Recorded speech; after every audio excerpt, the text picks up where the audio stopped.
আমাদের এই জার্নিটা স্টার্ট হলো শিয়ালদা স্টেশন থেকে।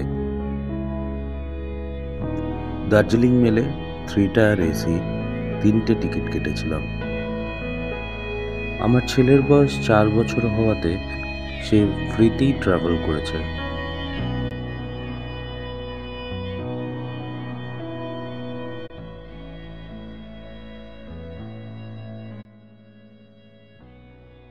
পাহাড়ি এরিয়া আর ঠান্ডা ওয়েদার দুটোই আমার খুব প্রিয়, তাই প্রত্যেক বছরই পাহাড়েই ছুটে যেতে ইচ্ছা করে। আগের বছর ডিসেম্বরে গ্যাংটক গেছিলাম। সাঙ্গু লেক, বাবা মন্দির সবই ঘুরে এসেছি, তবে নর্থ সিকিম যাওয়া হয়নি। তাই এবার প্ল্যান করলাম এবার নর্থ সিকিম যাব। ট্রেনের টাইম রাত 10টায় হওয়াতে সবাই ট্রেনে উঠেই শুয়ে পড়তে লাগলো।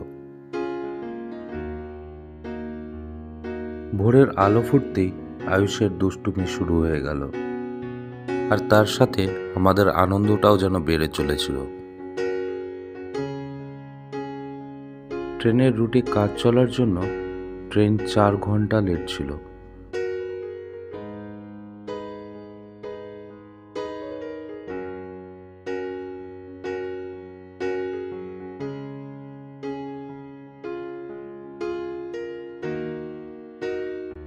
আয়ুষের লাইফের প্রথম একটা ট্রিপ, যেটা ওর জন্য খুবই রোমাঞ্চকর হয়ে উঠছিল।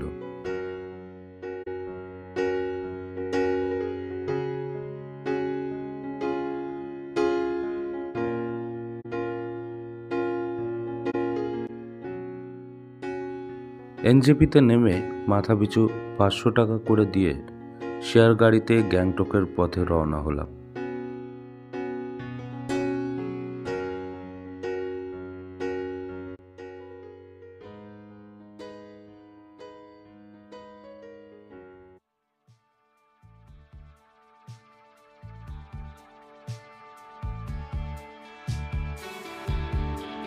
এনজেপি থেকে গ্যাংটক সব মিলিয়ে 5 ঘন্টার জার্নি।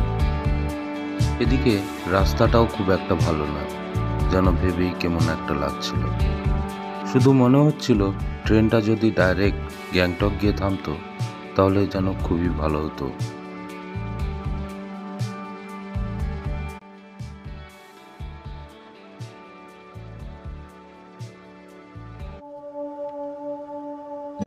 যতই রাত বাড়ছিল পাহাড়গুলো যেন আরো সুন্দর হয়ে উঠছিল।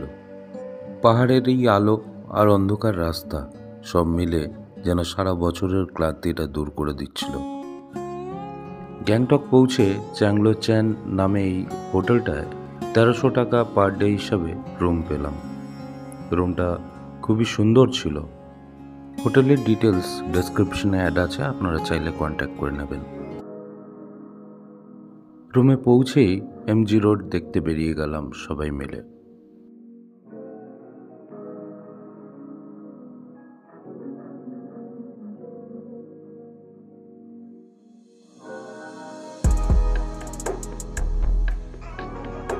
আয়ুষের লাইফের প্রথম জার্নি এটা, যেটা ওর জন্য খুবই অবাক করা ছিল।